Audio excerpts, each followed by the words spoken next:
Okay, so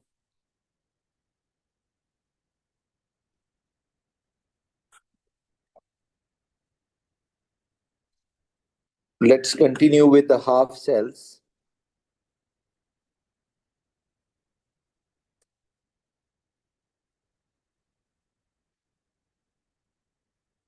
And sum up the one which we discussed last time, that there are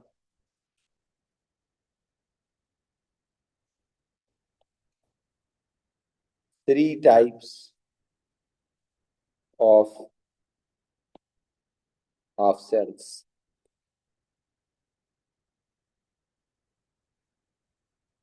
कितनी तरह के half sales होते हैं? Three types. ये last time को सम अप कर रहे हैं. यही हमने कहा था ना, तीन तरह के हाफ सेल्स होते हैं. एक होता है मेटल इनटू मेटल आयन.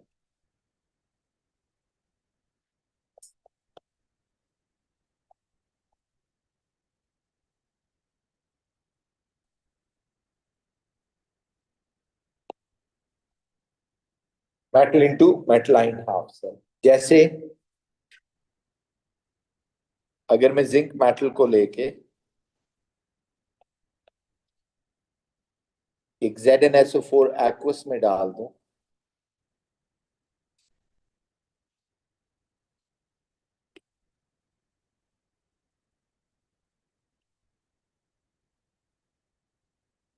और इसकी कॉन्सेंट्रेशन कर दें 1 मोल पर DM³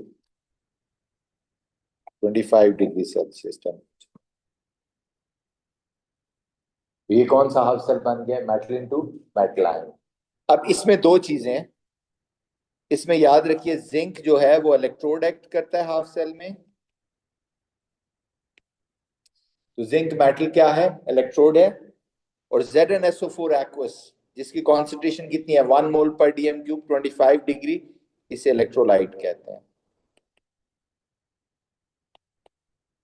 तो हर हाफ सेल में एक इलेक्ट्रोलाइट होता है, एक इलेक्ट्रोड होता है. जिंक मेटल खुद से इलेक्ट्रोड एक्ट कर रहा है, और ZnSO4 एक्वस क्या है? इसके अंदर इलेक्ट्रोलाइट है. ओके.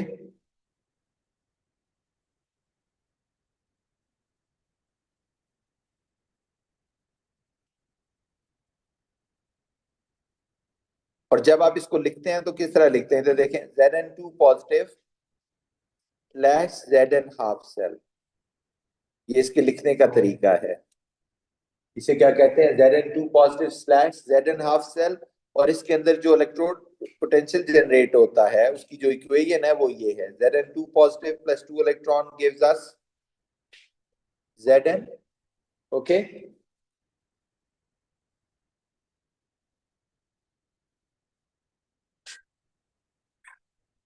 और इसका जो इलेक्ट्रोड पोटेंशियल वैल्यू है, जब वो स्टैंडर्ड कंडीशंस पे अगर मेजर की जाए, जो कि इस वक्त है 25 डिग्री और 1 मोल पर DM³ अगर कॉन्सेंट्रेशन हो ना इलेक्ट्रोलाइट की, तो ये स्टैंडर्ड कंडीशंस है.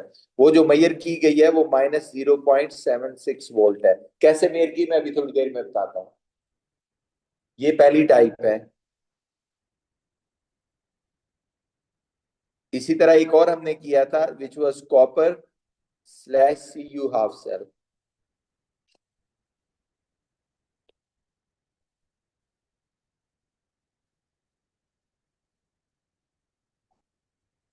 जिसमें CuSO4 एक्वस 1 मोल पर DM³ concentration 25 degree Celsius temperature. ये इलेक्ट्रोलाइट है.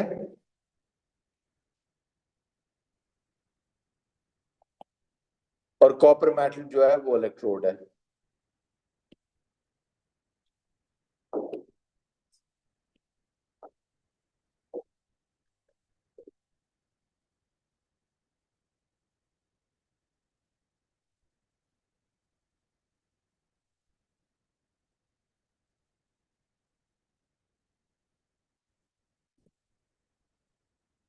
दूसरी type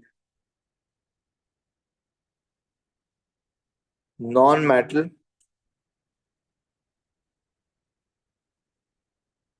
into non metal ion half cell.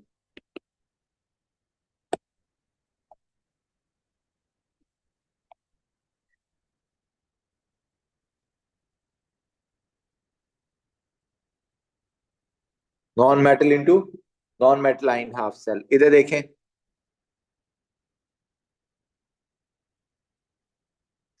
जैसे आपको मैंने बताया था कि हाइड्रोजन गैस है, अगर मैं इसको पास कर देता हूं 1 atm प्रेशर पे in the H positive aqueous आइन,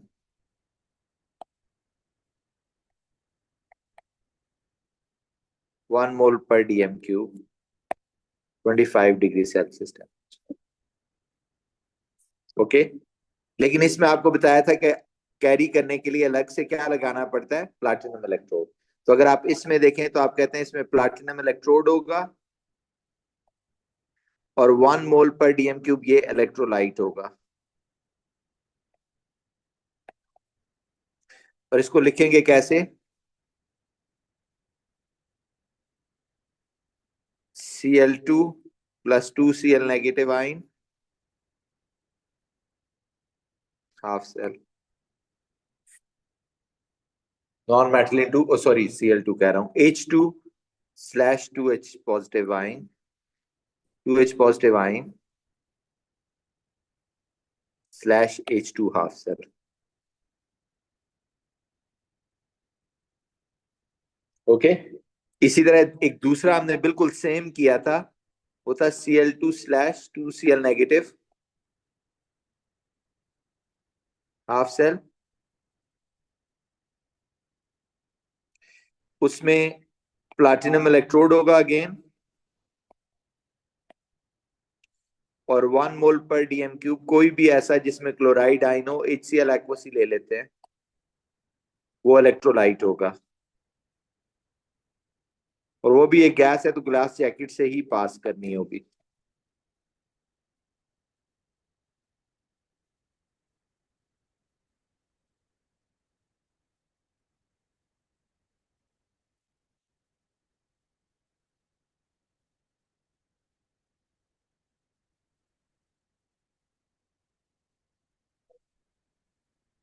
number 3,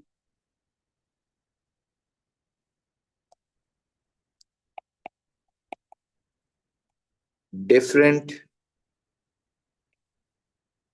oxidation state half cell.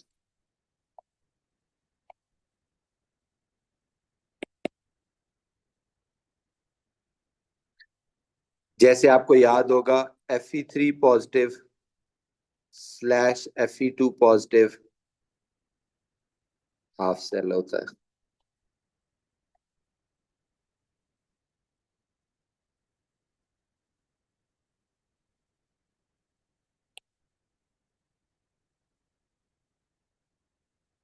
इसमें भी आपको याद होगा प्लैटिनम इलेक्ट्रोड होता है, और जो इलेक्ट्रोलाइट है वो मिक्सचर होता है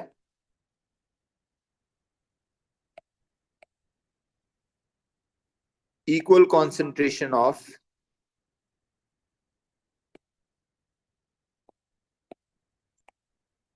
Fe2 positive aqueous and Fe3 positive aqueous. ठीक है, equal concentration of Fe3 positive and Fe2 positive aqueous, वही 25 डिग्री सेल्सियस। दोनों का 1 मोल पर डीएम क्यूब हो सकता है या 0.5 मोल, बस इक्वल कॉन्सेंट्रेशन होनी चाहिए।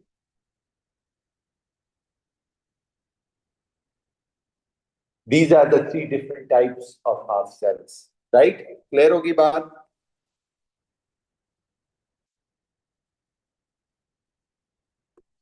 अब देखें, अब आ जाते हैं कि ये जो आपने हाफ सेल्स बनाए, जैसे ये वाला था पहला वाला मेटल टू मेटल आइन, इसकी स्टैंडर्ड इलेक्ट्रोड पोटेंशियल यानी जो उसके अंदर इलेक्ट्रोड पोटेंशियल जनरेट हो रही है अंडर द स्टैंडर्ड कंडीशन जब मेजर की तो कितनी आई, -0.76। मैं अगर इसकी बताऊं कॉपर वाले की, तो वो जब हमने मेजर की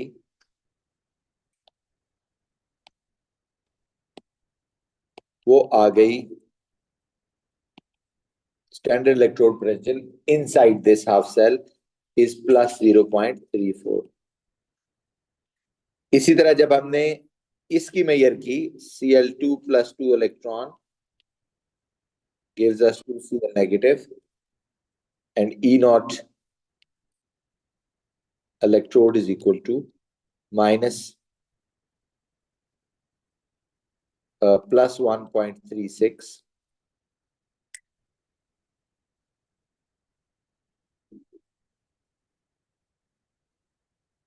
इसी तरह इस तरफ Fe3 पॉजिटिव,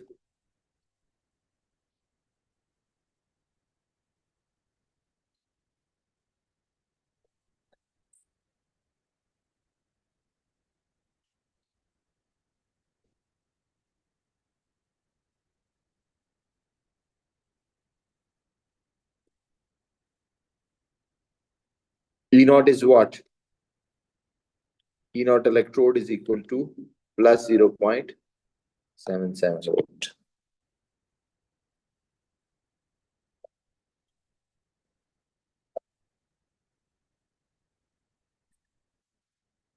अब सवाल ये कि वैल्यूज आपने कैसे कैलकुलेट की, how to measure the electrode potential inside a half cell. हमें कैसे पता चलेगा ये जो जिंक इनटू जिंक काइंड वाला हाफ सेल है इसमें कैसे कितनी इलेक्ट्रिक पोटेंशियल जनरेट होगी। अब इलेक्ट्रोड पोटेंशियल एक ऐसी चीज है जो कोई एब्सोल्यूट इंस्ट्रूमेंट नहीं है। आप पोटेंशियल डिफरेंस मेजर कर सकते हैं, आप ये नहीं मेजर कर सकते कि इसके अंदर कितनी जनरेट हुई है। हाँ, एक ही गैजेट है जिससे मेजर करते हैं और वो गैजेट कौन सा है? Volt meter. और वोल्ट मीटर तो क्या करता है? दो का डिफरेंस मेजर कर, वो एब्सोल्यूट तो नहीं मेजर कर सकता। तो आप कहते हैं जी उसका तरीका क्या है वो सुन लीजिए। हेडिंग है measuring electrode potential of a half cell.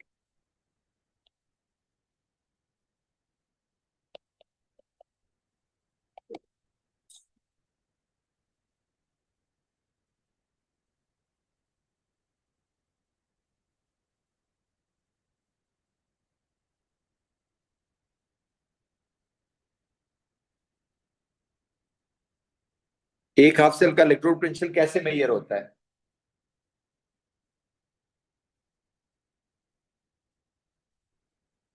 For example, as an example ले लेते हैं Cu2 positive slash Cu half cell.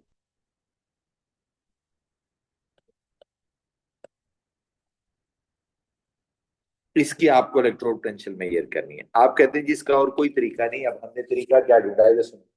जितने हमारे पास उस वक्त हाफ सेल थे ना, उनमें से हमने देखा सबसे कम, सबसे लोएस्ट कौन जनरेट करता है, और वो था ये वाला। ये जब हाइड्रोजन गैस को हाइड्रोजन आइंस के अंदर पास करते हैं ना, ये इतना कम इलेक्ट्रोड पोटेंशियल जनरेट करता था कि हमने इसको आर्बिट्रेरीली, फॉल्सली जीरो कंसिडर कर लिया। क्या कंसिडर कर लिया? अब इसको अगर जीरो कंसिडर कर लूं और कॉपर वाले के साथ इसको लगा दूं तो वोल्ट मीटर तो डिफरेंस मेजर करता है ना। आप कहते हैं जब इसका जीरो होगा तो जो वोल्ट मीटर पे रीडिंग आएगी वो दूसरे हाफ सेल की इलेक्ट्रोड पे। ये हमने किया।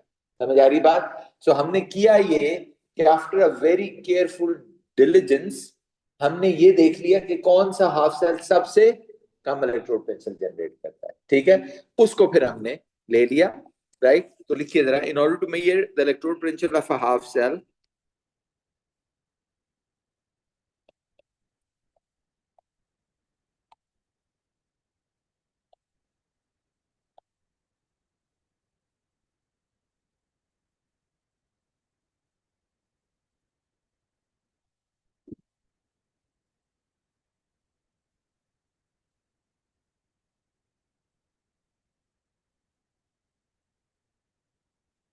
in order to measure the electrode potential of a half cell, it is connected with a reference electrode. उसे फिर कहते हैं reference electrode.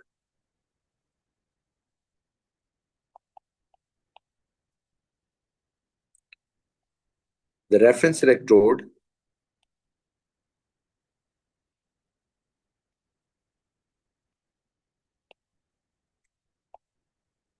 also known as standard hydrogen electrode.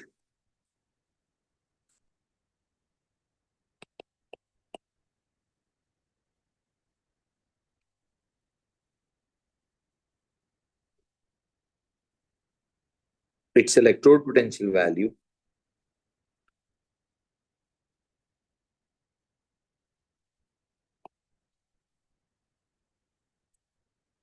is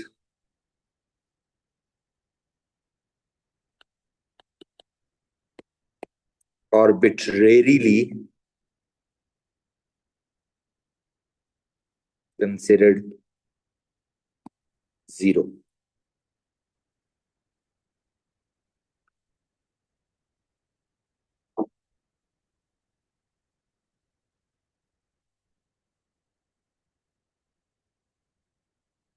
यानी होती नहीं है, लेकिन हम उसको क्या कंसिडर कर लेते हैं, consider zero.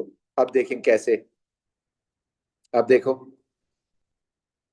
Left hand side पे मैं, जरूरी नहीं है किसी साइड पे भी रख सकते हैं, लेकिन मैं आपको कहता हूं आप हमेशा इसको लेफ्ट हैंड साइड पे रखें। लेफ्ट हैंड साइड पे मैंने रखा standard hydrogen electrode, HCl aqueous, 1 mole per dm cube, 25 degree Celsius temperature, platinum electrode, hydrogen gas passed at 1 atm। अब इसको कनेक्ट करना है किसके साथ, कॉपर वाले के साथ। सो Cu over CuSO4 aqueous, 1 mole per dm cube, 25 degree Celsius temperature। अब इसको कनेक्ट कर देते हैं किससे, wire volt meter and salt bridge से। और जब इनको कनेक्ट किया जाता है क्या लगाते हैं, वोल्ट मीटर बीच में लगाते हैं विद हेल्प ऑफ वायर। एक और चीज चीज लगाते हैं जिसका भी मैं सिर्फ नाम बोल रहा हूँ, क्या चीज है, इसका क्या पर्पज है बाद में बताता हूँ। That is called salt bridge. ये देखो इधर लगाते हैं।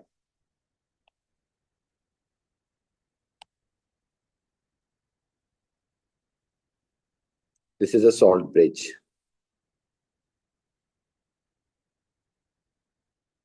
इसका क्या रोल है मैं बाद में बताता हूँ। अब इस वोल्ट मीटर पे जो रीडिंग आएगी, तो सुनो बच्चे, इस वोल्ट मीटर पे जो रीडिंग आई है वो आई है 0.34। है तो ये पोटेंशियल डिफरेंस है इन दोनों के बीच, लेकिन क्योंकि इधर वाला साइड क्या है, जीरो है, तो आप कहते हैं ये इस इलेक्ट्रोड पोटेंशियल की, हाफ सेल की इलेक्ट्रोड पोटेंशियल होगी, राइट। क्योंकि इधर वाला जो है वो 2H positive plus 2 electron gives us H2 की इलेक्ट्रोड पोटेंशियल आपने क्या कंसिडर की हुई है, जीरो। तो अब जो ये वैल्यू आई है वो ये आई है। ओके, इसको सॉल्ट ब्रिज लिख लें, सॉल्ट ब्रिज। क्या पर्पज है मैं बाद में बताऊंगा।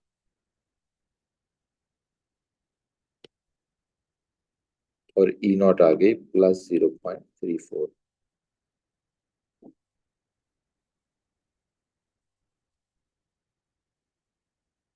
ये डायग्राम बनाने को आती है, examiner really wants to you understand कि किसी की भी इलेक्ट्रोड पोटेंशियल मेजर करनी है उसको किससे कनेक्ट करना होता है, एसएचजी से with the help of wire volt meter and salt bridge.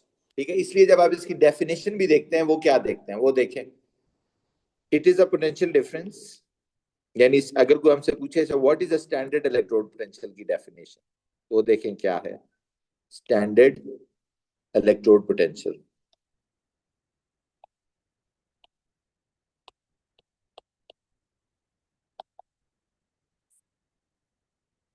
जिसका सिंबल होता है ई नॉट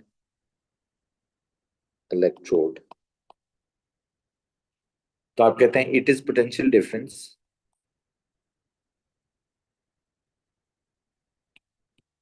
ये है पोटेंशियल डिफरेंस ही है। Okay,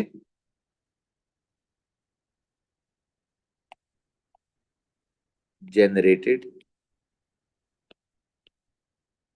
when a half cell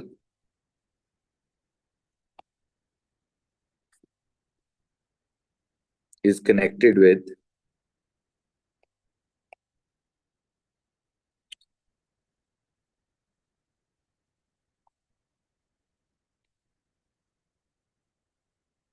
standard hydrogen electrode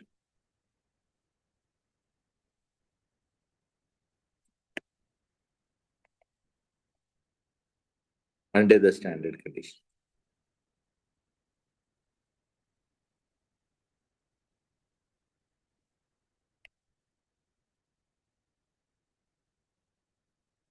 अब आपको दे रहा हूं, डायग्राम बना के दिखाना है आपने। Number two, measuring electrode potential of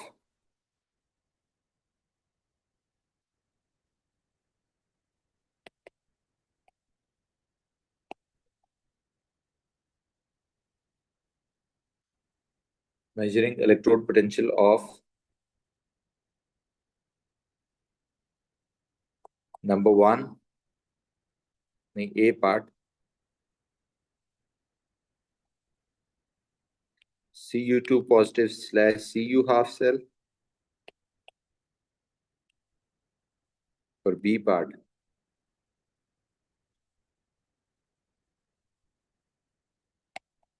नहीं sorry, Zn2 positive slash Zn half cell, Cu तो कर लिया ना, और Fe3 पॉजिटिव स्लैश लेबल करना है। ओके,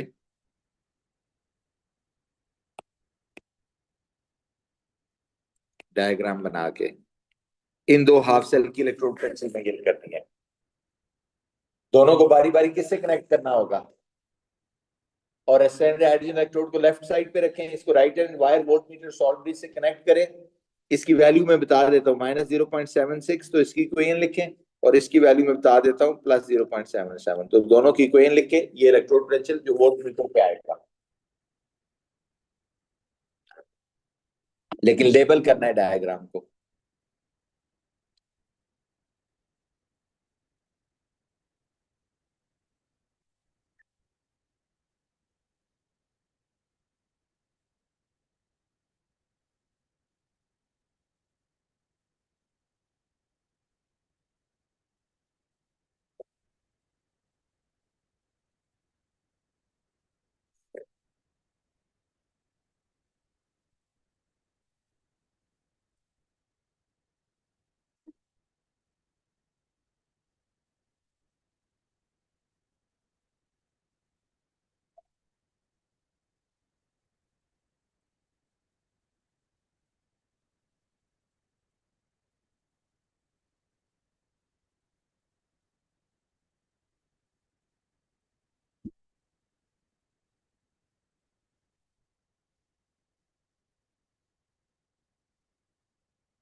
हो गया,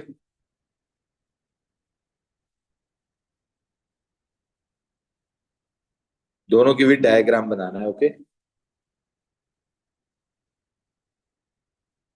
और लेबल करना है, इलेक्ट्रोड कौन है, इलेक्ट्रोलाइट कौन है, सॉल्ट ब्रिज कहाँ है।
देखो बच्चों, इसमें जिंक का इलेक्ट्रोड यूज हुआ है,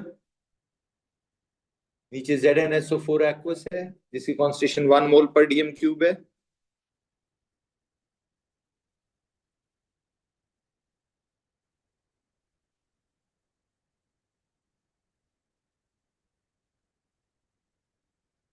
बाकी सब कुछ वही था, है ना।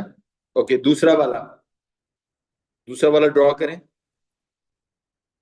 अब जो वोल्ट मीटर पे रीडिंग आई थी वो -0.76 थी, जो जिंक वाले हाफ सेल की इलेक्ट्रोड पोटेंशियल। ओके, अब दूसरा वाला वो भी बन गया। उसमें आपने सिर्फ क्या किया होगा, इलेक्ट्रोड किसका यूज किया होगा? नो, वो प्लाटिनम इलेक्ट्रोड होगा। वो different oxidation state half cell का प्लाटिनम इलेक्ट्रोड था। और उसमें जो, गौर से आप देखें, वो मेटल इनटू मेटल लाइन नहीं था।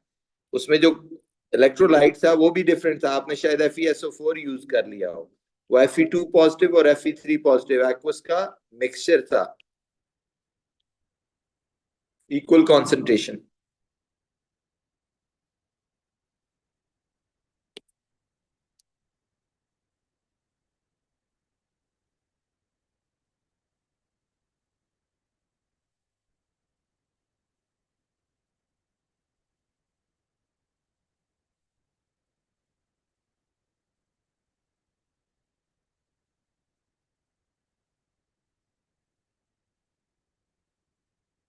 Got it? ओके, जो ओवरऑल इक्वेशन बनेगी वो भी ये होगी, Zn2 Fe2 positive, Fe3 positive plus electron gives us Fe2 positive, और इसकी जो इलेक्ट्रोड पे चला रही है वो +0.77 है।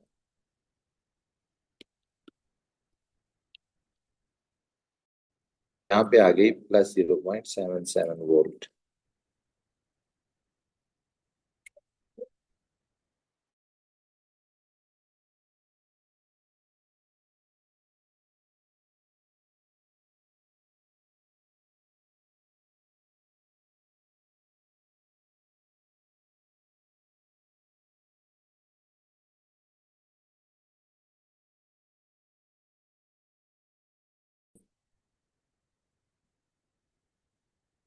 क्लियर होगी ये बात?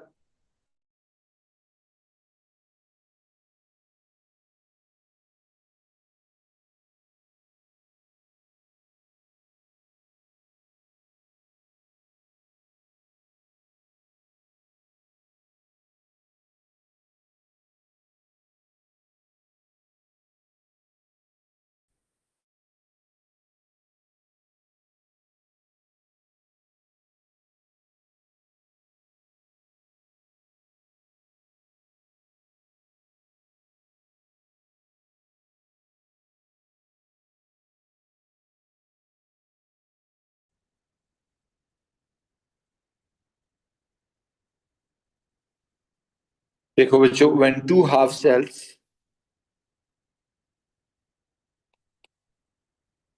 are connected, obviously with the help of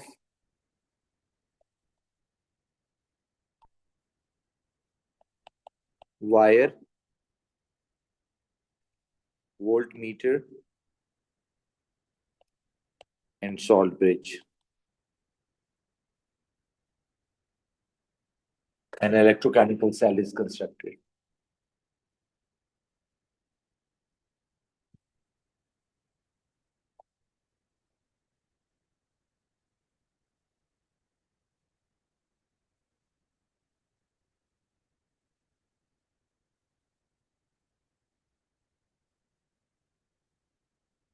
And potential difference, PD मतलब potential difference, which generates across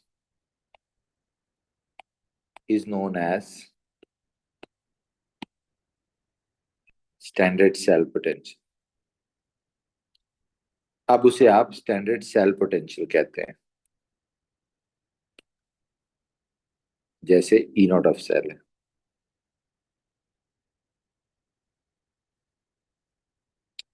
for example मैं क्वेश्चन लिख लेता हूं, construct an electrochemical cell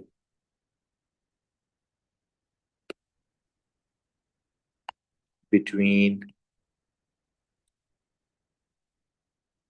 number one Zn2 positive slash Zn and Cu2 positive slash Cu half cells। अब ये बच्चों वही कुछ है जो भी थोड़ी देर पहले हमने किया, वो भी इलेक्ट्रोकेमिकल सेल ही था जो ऊपर कंस्ट्रक्ट किया। ठीक है, सिर्फ उसमें एक तरफ हम स्टैंडर्ड हाइड्रोजन इलेक्ट्रोड लगा रहे थे। अब वही सारा प्रोसेस करके इन दो को कनेक्ट करें और लेबल करें। जिंक इंटू जिंक आयन होगा, दूसरा कह रहे हैं कॉपर इंटू कॉपर आयन, दोनों non metal into non metal ion half cells हैं जिनको कनेक्ट करना है। दोनों के इलेक्ट्रोलाइट क्या होंगे, इसका CuSO4 aqueous 1 मोल पर DM cube 25 degree Celsius temperature, इसका ZnSO4 aqueous 1 मोल पर डीएम क्यूब 25 डिग्री सेल्सियस। और दोनों को किससे कनेक्ट करना है, wire voltmeter and salt bridge.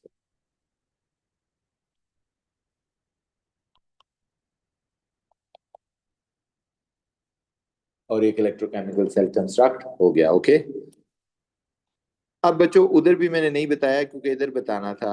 अब आप एक इलेक्ट्रोकेमिकल सेल अगर कंस्ट्रक्ट हुआ है तो उसमें एक कैथोड होना चाहिए, क्या होना चाहिए, एनोड। ये हमें कैसे पता चलेगा, आप सुनना जरा। वो जो हमने अभी इलेक्ट्रोड पोटेंशियल वैल्यूज निकाली है ना, एक तो ये याद रखना, ऊपर जाओ वापस, ये उनकी, अगर ये +77 आया है तो it indicates its ability to undergo reduction, यानी all the electrode potential values calculated, already calculated, ये रिडक्शन पोटेंशियल बताते हैं। Gain, what is the ability to gain electron, ये क्या बताते हैं, रिडक्शन पोटेंशियल। तो जितनी वैल्यू बड़ी होगी, इधर देखो, जितनी वैल्यू बड़ी होगी क्या मतलब है, उतना ज्यादा होगा उसका रिडक्शन पोटेंशियल। समझ आ रही बात। मिसाल के तौर पे E0 यहां 0 है, ठीक है, जितनी वैल्यू बड़ी होगी substance is good in reduction, और जितनी वैल्यू छोटी होगी सब्सटेंस इज गुड इन, इस बेस पे हमने डिसाइड करना होगा। अब ये दोनों जो सेल्स कनेक्ट किए हैं इसकी इलेक्ट्रोड पोटेंशियल वैल्यूज हमें दी हुई हैं, कॉपर की ये है और जिंक की ये है।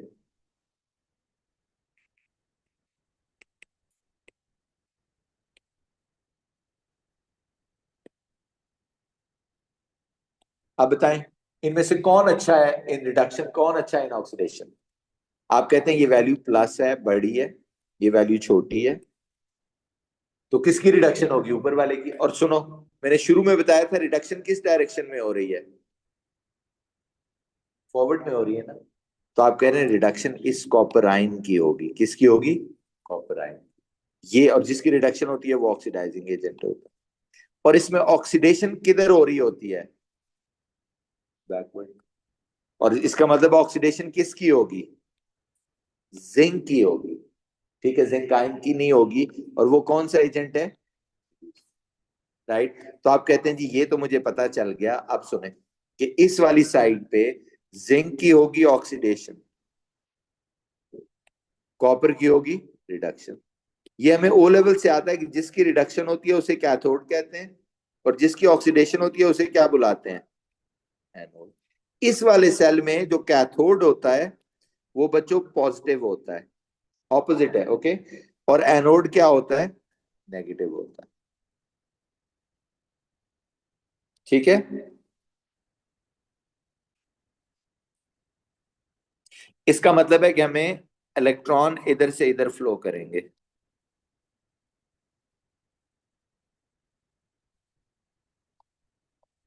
नेगेटिव से पॉजिटिव की तरफ फ्लो ऑफ इलेक्ट्रॉन भी दिखाया आप, ठीक है। अब इक्वेशंस में ऑक्सीडेशन वाली इक्वेशन मैंने उल्टा के Zn gives us Zn2 positive plus 2 electron, और कॉपर वाली इक्वेशन में Cu2 positive plus 2 electron gives us Cu। समझ आ रही बात? अब वो हटा दिया ना रिवर्सिबल साइन, अब कंफर्म हो गया कि इसकी रिडक्शन, इसकी ऑक्सीडेशन।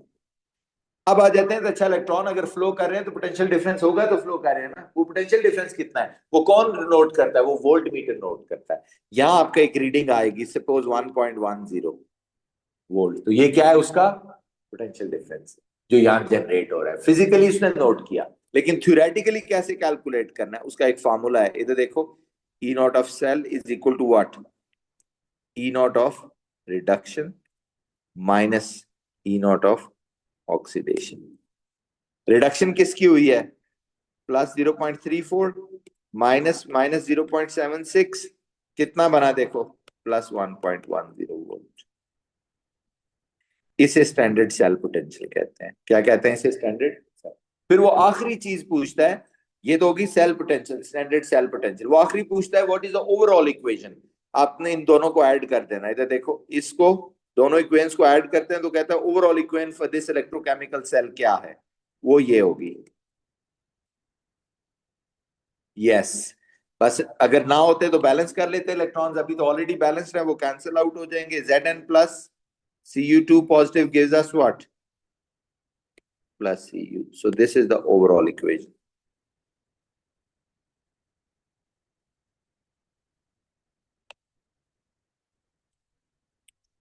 यहां मैं रुक जाता हूं, लेकिन कल हमने बार बार बहुत सारे सेल कंस्ट्रक्ट करने हैं इसी पैटर्न के ऊपर। हमें असाइन करना होगा इलेक्ट्रॉन किधर फ्लो कर रहे हैं, ऑक्सीडेशन किधर हो रही है, रिडक्शन किधर हो रही है, everything. Okay, if you have any question please ask me, otherwise we are done.